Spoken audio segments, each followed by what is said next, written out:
can't get it. But you see how much kidnappers are taking from victims. My thing is, government should, I think all the stakeholders in that get that, and I think we get that.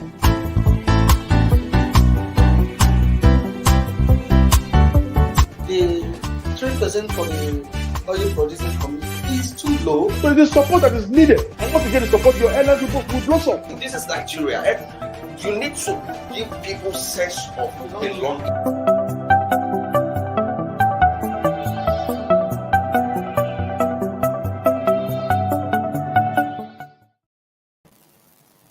Good morning, viewers. Welcome to the Thursday edition of Inside Nigeria. And of course, my name is Bode Gbadebo. We apologize for starting rather late today. And of course, I'm not alone.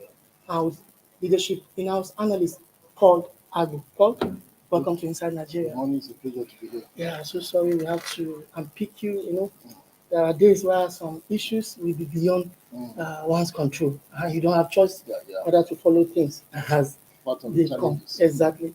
All right, viewers, as usual, we should show you what the front pages are saying this morning, and as well have a discussion about a trending issue of the day.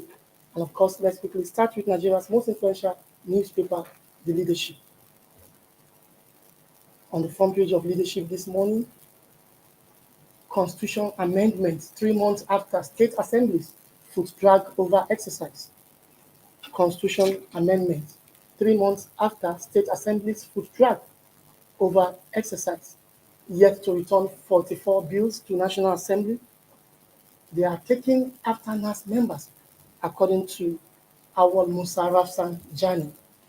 Lawmakers not sincere, only interested in billions of naira voted for exercise, according to some civil societies organization. I don't know how true is this, Paul. You remember, National Assembly is in the course of amending the 1999 Constitution, has amended itself, and you know it has finished its own assignment. Now, 44 bills in all were proposed to amend the Constitution. We call them amendment bills. These bills seek to amend different sections of the Constitution. They also addresses different matters. Now, this bill, as required by the Constitution, these bills have been sent to the 36 state houses of assembly for them to vote, so that after that, the bill will be sent to the president for final assent. Yes. For Leadership, in an exclusive story this morning, I've just found out that 3 months after, State Assembly have not done anything. Why would they do anything? You are not surprised. They are not surprised. They are busy struggling for their survival. And the governors are in charge. The governors are busy politicking. And most of the members of the State House of Assembly are not coming back. So it is when the governor says, yes, I'm ready, then the State House of Assembly are ready. So we still have puppets as members of State House of Assembly. Amendment processes ended up. They are just like I love one of the reaction by CSO. That they're just interested in the money. They have 10 months to go. But that would be unfair. Yes, this administration has to the members of the National Assembly. That would be unfair. This is their constitutional responsibility. They have done their own bit. They transmitted to State Assembly. Amended in the past. The state will kill the bill. They won't get it to TED. They won't get it. The state will kill it. Even when it matters, when it favors the State House of Assembly, they still voted against it. You're talking about autonomy for state legislature. Autonomy for state legislature. They kicked against it. So I don't see anything coming out of it. But I have to be sincere with you. I don't see anything coming out of it because. But we know Nigerians will be at the receiving end. Yes. Because we are complaining about our political structures that need to be rejigged. Yes, the money, public money has been spent. Yes. We lose everything. We lose, as usual. And we are up at top. We don't seem to be worried over issues like this. When if we have a system where there is accountability, then the State House of Assembly and the National Assembly will put in extra effort, especially from the State House of Assembly. And you know they are largely controlled by the Chief Executive, by the governors. If the governors don't want any session, the bill is dead. That's true. That And you remember, you also know, have it at the back of your mind that in August, campaign starts. so nobody will remember governance again. Nobody will remember To the governance again. campaigns It's all for about survival. 2023 elections. Yes. That's rather too bad. But let's quickly move away from the front page of Nigeria's most influential newspaper leadership to this day newspaper. Let's see what we have on the front page of this day newspaper. This morning politics reported by this day autumn undecided about support for Atiku wants Wike placated. Autumn is, of course, the governor of Benue State. Incidentally, Paul, that's where you come from. Yes. Benue State, your governor is saying he's undecided yet. He's still fasting and praying. He wants God to tell him who to vote for. Despite being a member of the People's Democratic that is not Party. Paul, wait for me. Let me quickly read the riders to the story. Autumn undecided about support for Atiku wants Wike placated. 6 meeting between PDP candidates, Rivers governor. Real reasons Wike lost out on BP nomination.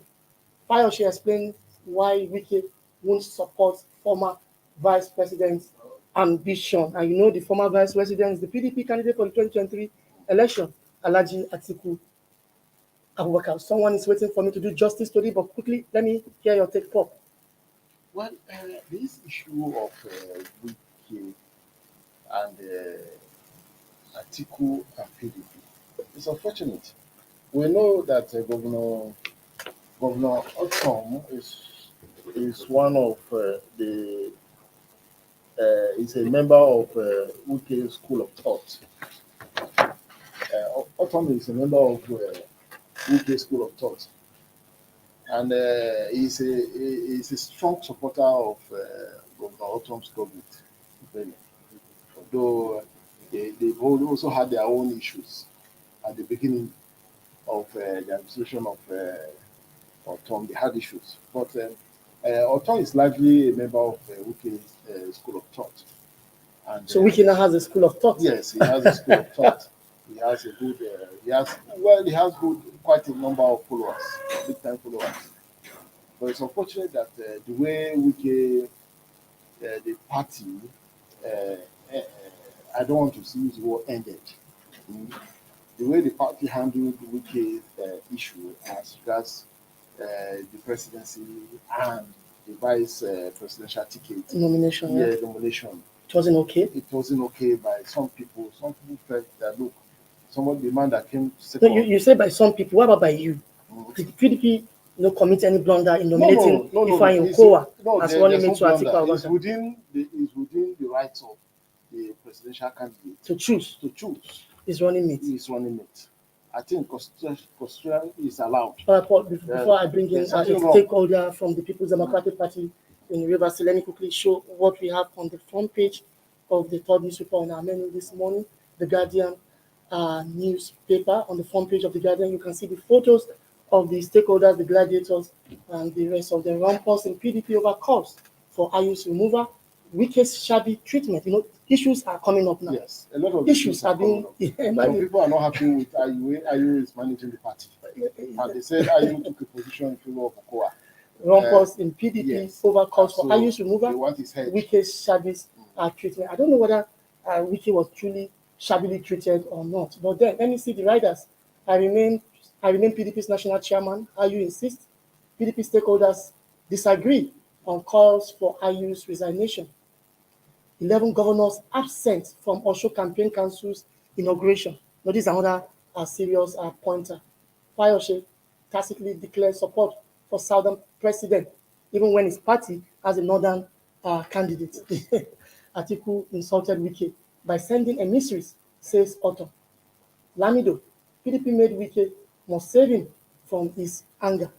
PDP made Wike, and the same PDP must save Wike from his anger, yes. According to former Foreign Affairs Minister and former Jigawa State Governor, Alhaji Sule Lamido. Now, let me bring in a stakeholder from Rivers State to weigh in on this developing issue. We're being joined by Chief Ogbonna Buwupe, a former member of the Federal House of Representatives and PDP chieftain in Rivers State. Good morning, Chief. Thank you for joining us this morning.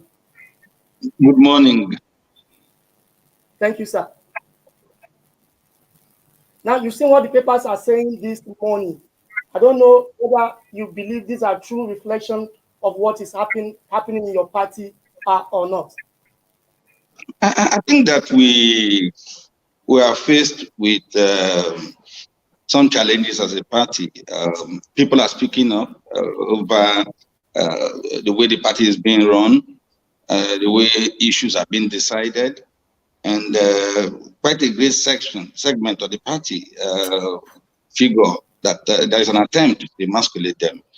And this people talk about Wike. It's not about Wike. It's about internal democracy. It's about the choices that the PDP is making at this time. It's just about the ill treatment of people who have sacrificed for the party. And they include governors, they include lawmakers, they even include party officials who are dissatisfied with the way things are being run. Now, you don't have a situation where somebody who should be an arbiter, like Ayu, has descended into the arena, and that has raised a lot of issues as to how firm and how fair he can be. So the issue is, at this moment, let me accept that my party is doing what it can to reconcile.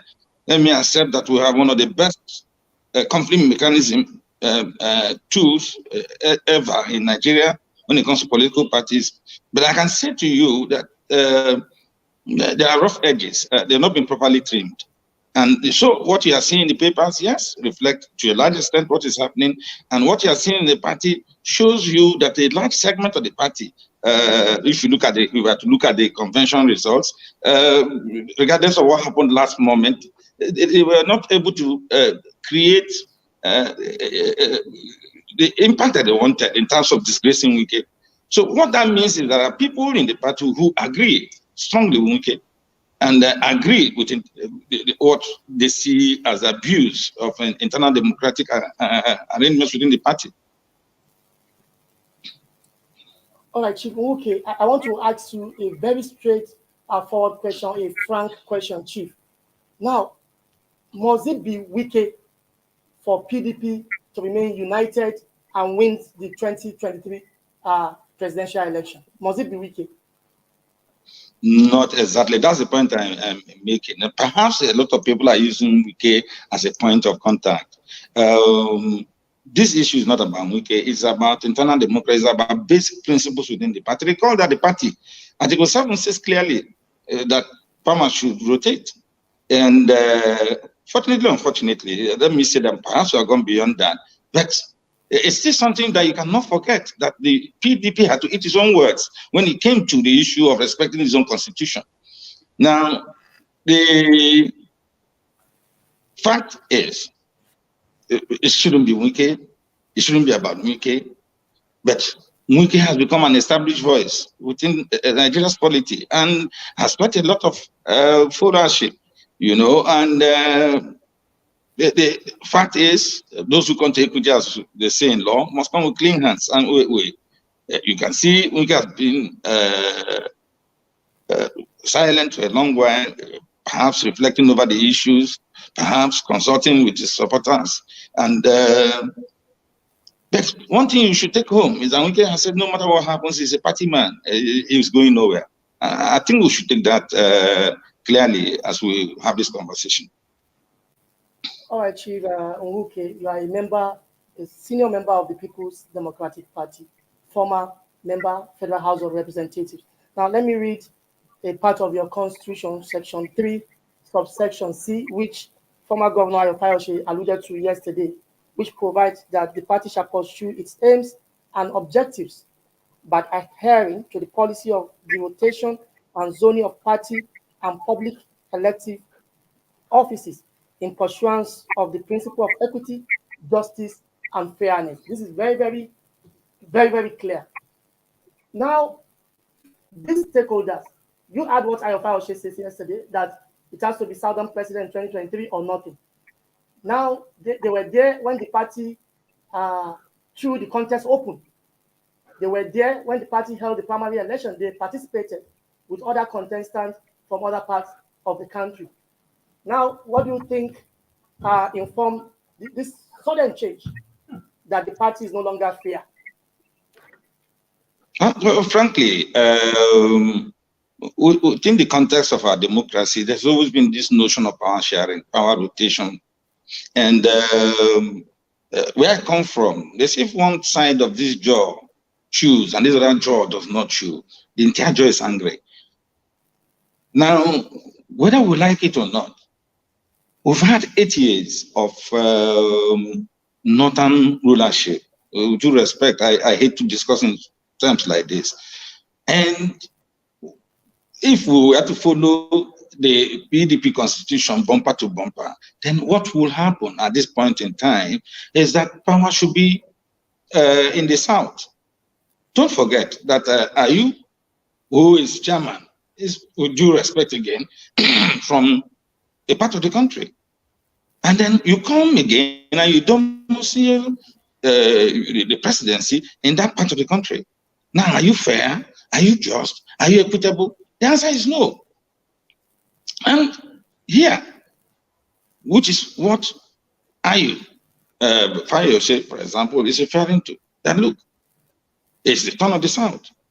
I heard Governor Autumn of Benue State saying it would take God's intervention for him to vote for Atiku. Now, critically, you can see that there are segments of the party that have been isolated by decisions of the last few weeks. Let's give it to the flag bearer. It's his choice to choose who runs with him. No, nobody's quarreling with that. But we are also saying, as a party, we want to win an election. We need a bridge builder, somebody who can reach out to some persons in the north, who can reach out to people in the east, who can reach out to people in the south, and reach out to people in the southwest. As we stand going forward, I want to invest some hope in the efforts of reconciliation, but many in the party are dissatisfied with the way things have turned out. And well, we are Democrats. We believe in what the people say. We think that people are already talking across the country, across the world. There are even threats of people who are leaving, and all of this shows that great mistakes have been made. We hope, yes, that there will be ample opportunity to correct those mistakes. We hope that we'll be able to work as a family, unite as a family, and take this battle to the APC. What we have before us is a strong fight. We want to confront a party in power, and we want to take power back on behalf of the Nigerian people. And disunity amongst us at this time may not be the right thing to have.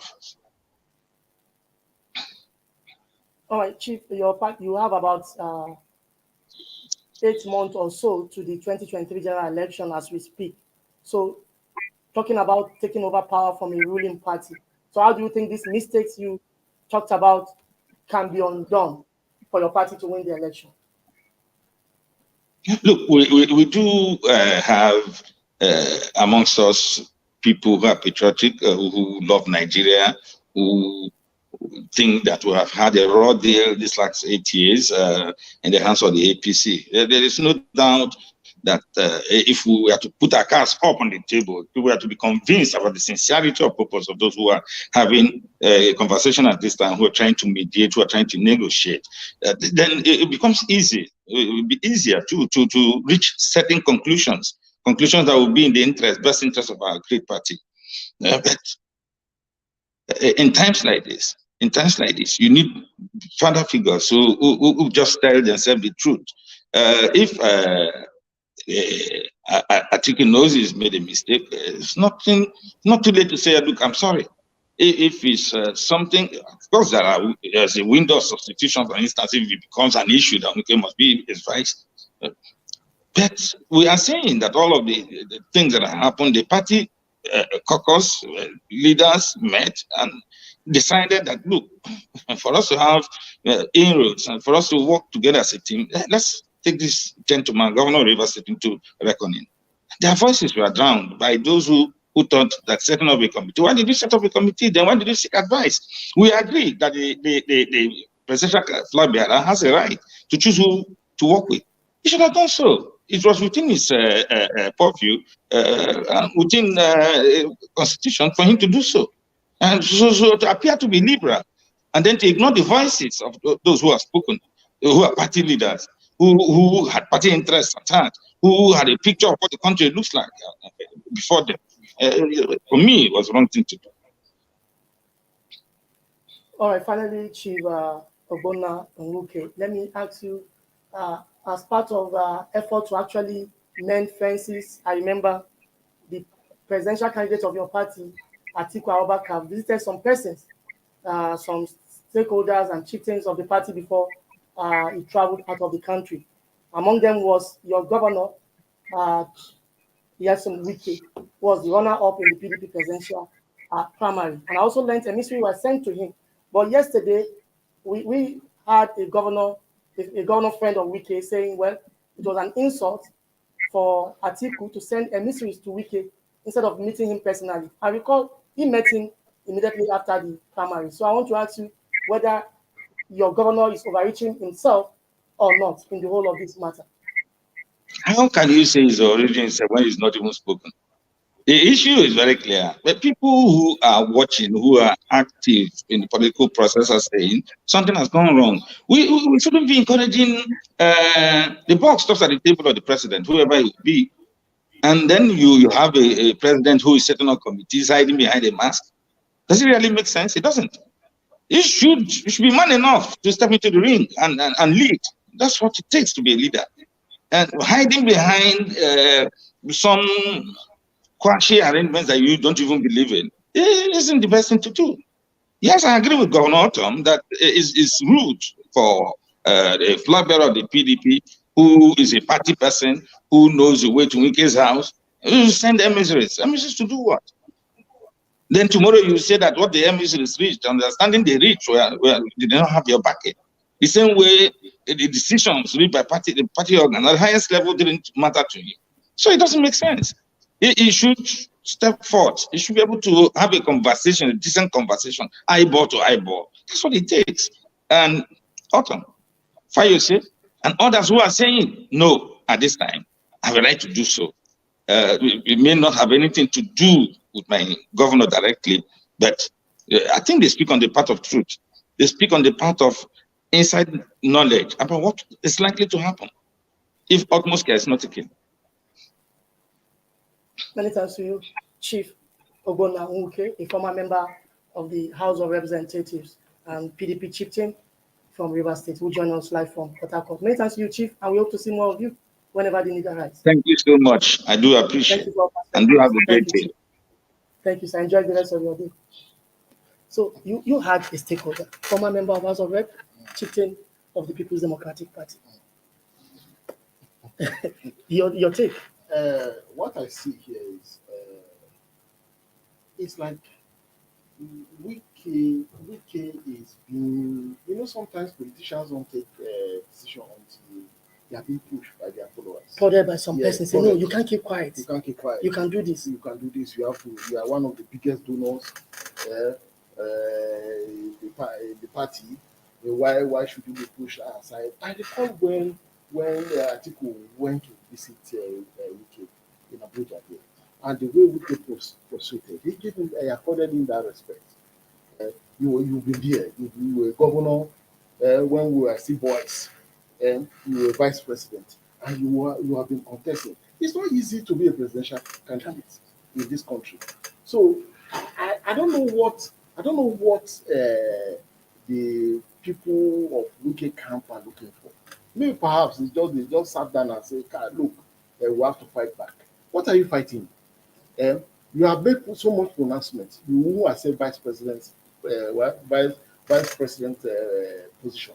It's in the news. It's no longer it's not a hidden fact. And you said you made pronouncement. You accepted the result. It was democratically done. It was a clear process of democracy. Not that somebody was changed. The popular candidate asked for that. Won. There was this. There is this. So I think it's been. There is this narrative, Paul, that the committee was set up by the party. I don't know how true it is. The committee was set up Yes, by the we party all heard it. It was in the to news. shop for a running mate for Atiku. Yes, to screen. Exactly. And majority of the members voted for Wiki. Were in favor But of the main man, the presidential candidate, in his wisdom, say, okay, this is your own recommendation. This is the person I want. So 14 voted for out of the 16 or so. That's what I was saying. That but the presidential candidate Atiku say, okay, this is your own recommendation, Yes. but this is the person Yes. I'll be able to work with. I don't know whether there's anything There's something wrong with that. There's something wrong here. Say for maybe entitlements. You can't force a presidential candidate to pick somebody cannot work with. If somebody cannot work with. He has looked at it. He has analyzed the whole thing and he said, look, this is the person I feel very, very much comfortable to work with. So why is this drama? This drama for me is but the pro-wicked people are saying, well, whatever is the criteria, whatever is the reason, the import of wicked contribution to PDP should not be lost on anyone. But they should wait until when the article wins. He has been always loyal. He has never left the party. Yes. And this is on the right time for him to leave. This is on the right time for him to leave. He should. Atiku has not won wait and get results. Atiku has not won the presidential election yet. If he did win the election and he ignores a Wiki in his the formation of his government, his cabinet, then you say there's an issue. Work together and win this election and stop all this unnecessary distraction. Because the position of Fayose is clear. I'm supporting Southern candidate. But why now? Why now? Why now? You didn't say it when you got a form. It's now that you are saying it. For me, and Southern candidate on which platform? For me, how I see Fayose, on which platform? Is it APC platform or Labour Party platform? How I see Fayose as regards this matter. Fayose is just trying to look for a cheap political issue to cover the disgrace in the disgrace in the Ekiti governorship election. Yes, he hijacked the party. He pushed. They left him to his trouble. Yes, they left him to his trouble. He pushed aside key stakeholders. They are Secretary Olujumi, others, even his former deputy governor, Professor Eleka. He abandoned him. I want to blame the whole thing on the leadership, national leadership. He a candidate on the PDP in Ekiti State. That is why Segun Omi left. To tell you that Segun Omi happens to be a power to reckon with, the force to reckon with, because he came second. He came second, and PDP came distant third. So I think Fayose is trying to do something to cover up for the embarrassing result in Ekiti. And if he's talking about Southern candidates, he's talking about Tinubu, is he trying to do anti-party? If he wants to leave the PDP, let him leave. Yes. But I spoke to somebody very close to him this morning, and he told me, see, Fayose is only making a statement, but he will not leave the PDP, but he's making a statement. And he told us yesterday in his tweet that we should await details of his action. Hey, that's anti-party. That's anti-party. And it could be suspended. And it's not above suspension. Okay, because the party has to go to. Let's take a glass of water. We need to go on a short break. When we come back, we'll be talking business, unclaimed dividends, and the capital market. Don't go away.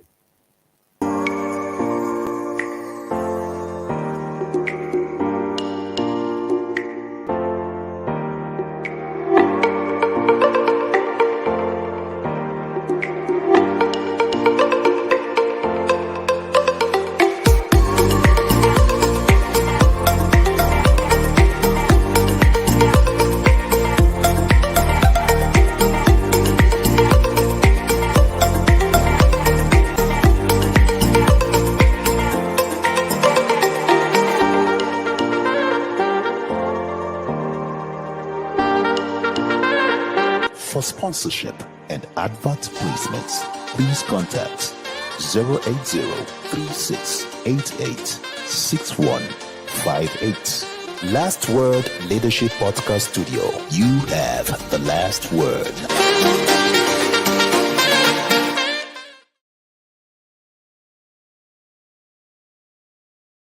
Inside Nigeria, keeping you informed on what matters.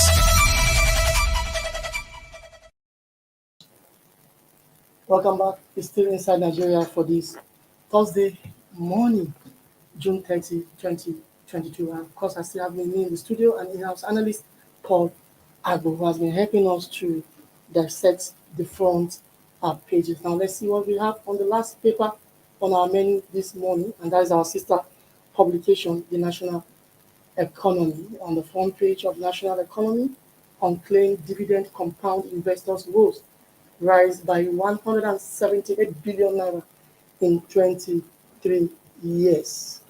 Unclaimed dividend compound investors rose, rise by 178 billion naira in 23 years. Paul, this money was less than 30 billion in 1999, and 23 years later, 178 billion naira. And even some stakeholders have projected that it will be 200 billion in the next 7 months. By the next 7 months, it will be 200 billion unclaimed dividends. They blame bureaucratic bottleneck, for claiming dividends and the rest of them. And because you are unable to claim your dividends, you also have the fear to invest more. That's where the point. Because you want to get value for money. Yes, you want to get value for money. Yeah. This just, for me, it's like people throwing away money. And why would I go and put my money and bureaucratic can't reap from it. Factors will block me from getting dividends? That is not good. It's not good for our business environment. These are some of the things. I keep on saying that. Why is it that we keep on losing investment to other smaller African countries like Ghana, like Cote d'Ivoire, like Senegal, like Rwanda, like Angola, and Namibia? Why are we losing investment?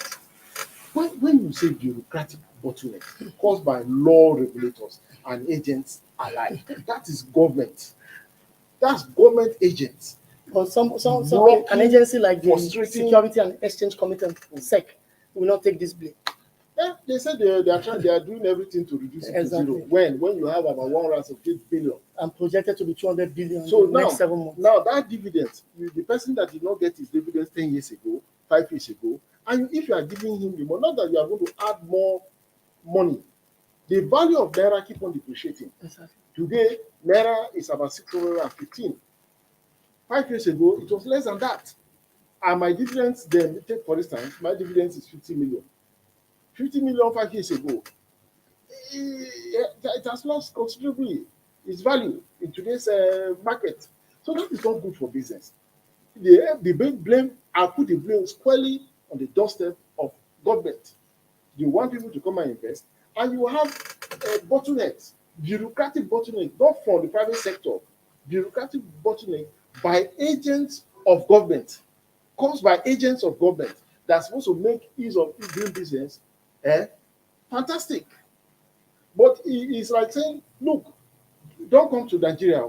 If you invest, you hardly get your money. And that is not good. Why would I invest my money in this country when I have other friendly African countries like Rwanda, South Africa, Ghana, Cote d'Ivoire, Senegal? Even Cote d'Ivoire, that was a troubled state, is a bit stable, far stable than Nigeria.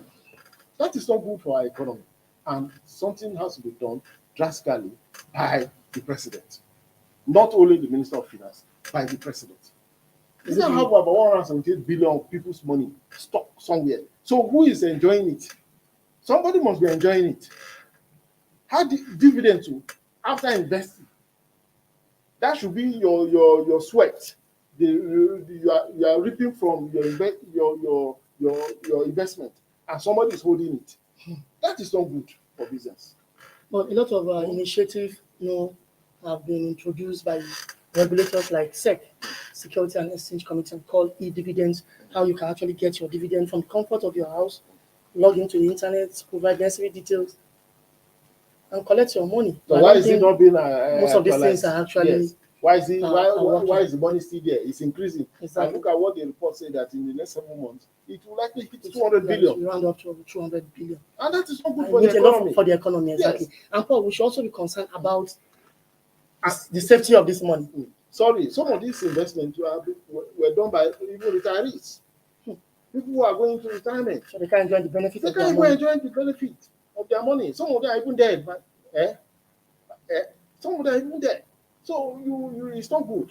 It's not good. The authorities have to... Now, this money, we don't know how safe is the money, whether it's lying fallow or somebody is putting it to use somewhere to make interest, at the detriment of real owners. Now, not the money, the kind of money suffering this kind of fate is not only unclaimed dividend.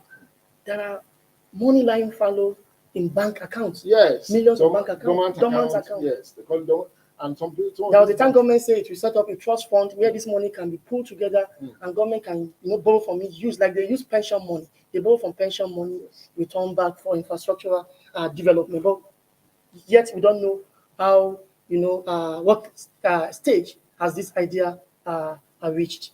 Yes, and that's where the government needs to come in, especially those money lying fallow in the banks. Sends wrong signals to international investors. It sends wrong signal. There's some people who have a secret account. Thank God for introduction of BVN. Yes, they have spouses, and it is difficult for relations or even spouses to even track some of this money, even with the BVN.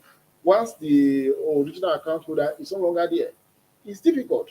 And some of the impediments put in by banks make it very difficult, extremely difficult for loved ones to even say lay claim to such money. Not to access the money. Yeah, to access the money. And the money stays there. But what the money don't just lie fallow. The banks are also using it. They invest. When you give out loan, it's part of your investment. Exactly. So who shares the profit? Exactly. So there must be a system introduced by government to ensure that, look, all these monies are tracked, accounted for. If the original owners can't access it, why would government even use it to do other things and pay back later? There are many infrastructure challenges we are faced with in this country that we can utilize monies like that. You have money starch in banks all over, running into trillions now, unclaimed, and you have about nearly 200 billion unclaimed dividends. That's money, that's profit from business. Only in unclaimed dividends. We don't even know in an economy where people are crying of hunger. If you have 2 million now, 5 million, it will make some changes in your life. There are a lot of retirees whose money are stuck there, and that is not good. So everything must be done to ensure that, look, these people get their rewards. Exactly, and also the capital market flourish because apart from the owners of the money, it's affecting the capital markets. Confidence is no longer there. Yeah, confidence is no in longer the there. Investors to invest more in the capital. Especially when most of the funds largely come from bureaucracy. Yeah, nobody wants that kind of experience. Nobody wants to hear that kind of thing. And like I usually say, it discourages investments. Sure. Especially for the much needed foreign investors. Exactly. We always talk about foreign direct investment, ease of doing business.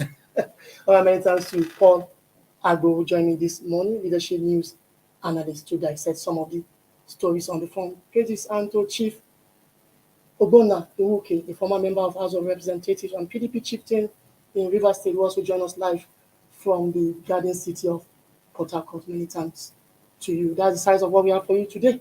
Make a day without tomorrow for the last edition for the week of Inside Nigeria. We are Winifred Ogwebo. We'll be holding forth. My name remains Badebo. Bye for now. Thank you for watching. For sponsorship and advert placements, please contact 080-3688-6158. Last Word Leadership Podcast Studio. You have the last word.